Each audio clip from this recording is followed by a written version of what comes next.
Dhambi haina huruma, dhambi inaua, dhambi inatesa. Unapokuwa na nafasi ya kutubu dhambi zako, zitubu leo, maana dhambi haina huruma.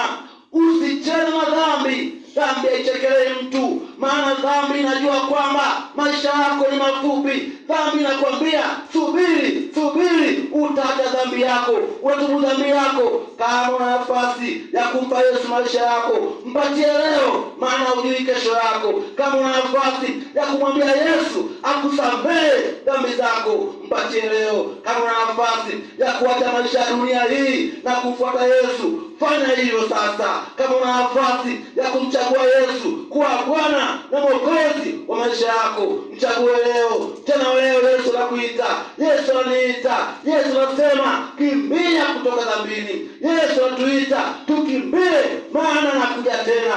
Alishatuahidi kwamba anaandaa makao. Yesu anaandaa makao kwa ajili yangu, anaandaa makao kwa ajili yako. Anasema atakuja tena. Kila